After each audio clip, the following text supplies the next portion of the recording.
Hello, it's Stefan Dopking from BRO Ferrier in Brisbane with another update in our series involving the small business law reforms which have been announced by government and are due to be introduced effective 1 January next year. Today I'm going to talk a little bit about the debtor and possession model for small business restructuring.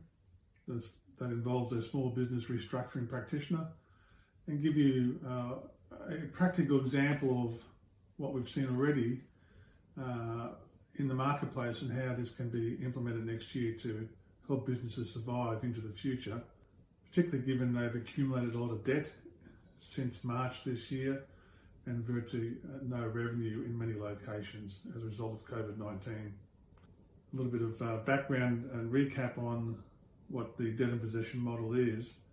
It's a legislation that's been drafted and it's in Parliament at the moment. It's to allow small businesses to restructure.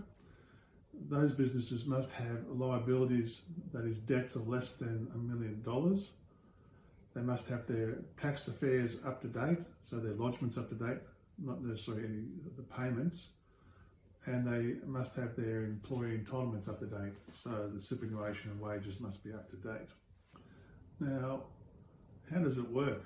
The practical mechanics of it is that you have 20 days to put together a proposal to creditors, and I'll talk a little bit about what that could look like in a moment.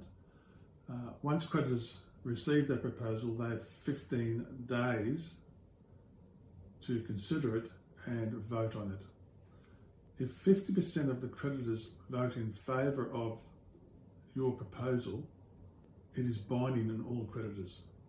So it's important to understand who your creditors are, and if half of those creditors support you in your proposal, you can continue operating your business under that restructured arrangement. I mentioned earlier there have been some examples of business owners who have approached us, and certainly many advisors would have seen similar approaches.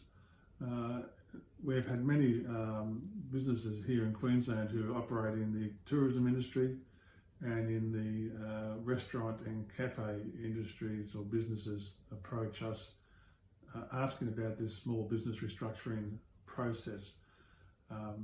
One particular one involves 25 rental boats and jet skis that are hired out on either group tours or individually.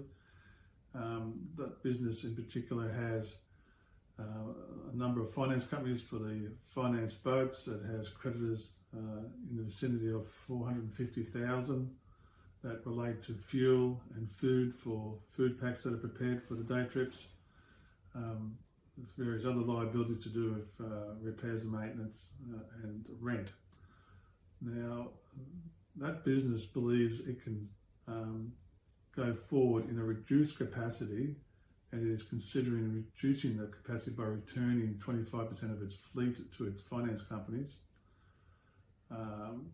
looking to make an offer to the creditors which have accumulated since March of this year in the vicinity of 50 cents on the dollar. And the way that the owners want to recommend this proposal to creditors is to offer 20 cents on the dollar to those creditors up front on acceptance of the proposal. They have some relatives who are prepared to put some money up to achieve that.